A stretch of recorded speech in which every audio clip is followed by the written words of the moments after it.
ఉమ్మడి గోపి గారి హత్య ముదిరాజులకు ఎంతో తీరని లోటు. ఇప్పుడిప్పుడే అంచెలంచెలుగా వెతుకుతున్నటువంటి మా జాతిని పడని వాళ్ళు మరి ఏదో రూపకంగా వారిని వెంటాడుతూ హత్యా ప్రయత్నం చేయడం, హత్య చేయడం ఇది చాలా వారికి తెలిసిన విషయంగా అటువంటి ఎప్పుడు జరగకుండా కావద్దు.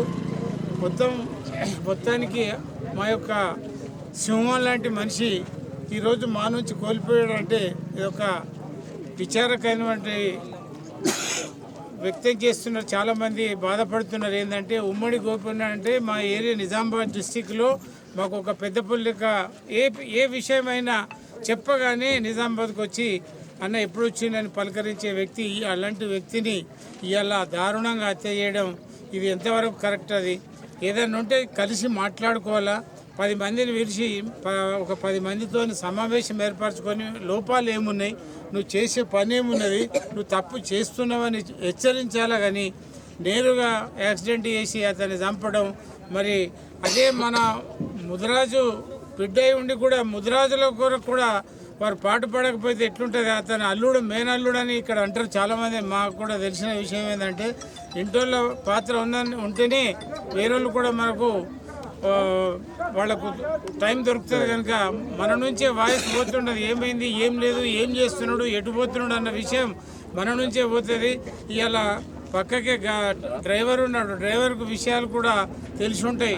కనీసం అన్నకు సేఫ్ చేసేటోడు కూడా చేయలేకపోయిందంటే ఇది ఎంతవరకు నిజం మీరు కూడా ఆలోచించండి. ఇటువంటి మనిషి నమ్మిన మనిషికి వెన్నుపోటు పడడం ఇది చాలా తప్పు. ఇప్పటికీ అయిపోలేదు. గోపన్న గారు ఎప్పటికీ పోలీస్ కిష్ట విగ్రహాన్ని స్థాపించాడు కదా, పోలీస్ కిష్ట లెక్క అంతకంటే ఎక్కువ తెలివి కల్ల మనిషి. మా దగ్గర మాకు అందరికీ సహాయం చేసే వ్యక్తి మన గోపన్న గారు. ఎప్పటికీ మన ముదిరాజు మనుషులలో ఎప్పుడు నాటుకుపోయి ఉంటాడు. కనుక వారి ఆశయాలను కొనసాగిద్దాం.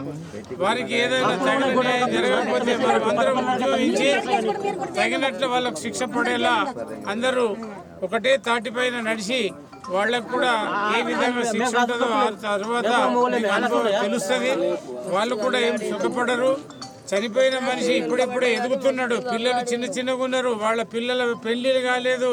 ఎంత దౌర్జన్యం అంటే ఇది. ఎవరికి ఇటువంటి విషయాలు జరగద్దని నేను మీ అందరికీ పదే కోరుతున్నాను. ఇక ముందు కూడా ఏదైనా ఉంటే కలిసికట్టుగా మాట్లాడుకొని ఊర్లో మనకు ఎవరైనా పెద్ద మనిషి ఉన్నాడంటే అరే నువ్వు ఇది తప్పు చేస్తున్నావన్నా, ఇది తప్పు అని అంటే అతను మన మాట కూడా విని కొన్ని తప్పులు తెలుసుకొని మనతో సహకరిస్తాడు. అది లేకుండా చంపేయడం ఇది చాలా తప్పు. ఇది ఇటువంటి విషయాలలో మనం ఎవ్వరూ సహకరించద్దు. దయచేసి ఏదైతే నేరస్తులు ఉన్నారో వాళ్ళందరినీ కఠినంగా శిక్షించాలని ఈ సందర్భంగా మీ అందరి ముందర తెలియజేసుకుంటున్నాం.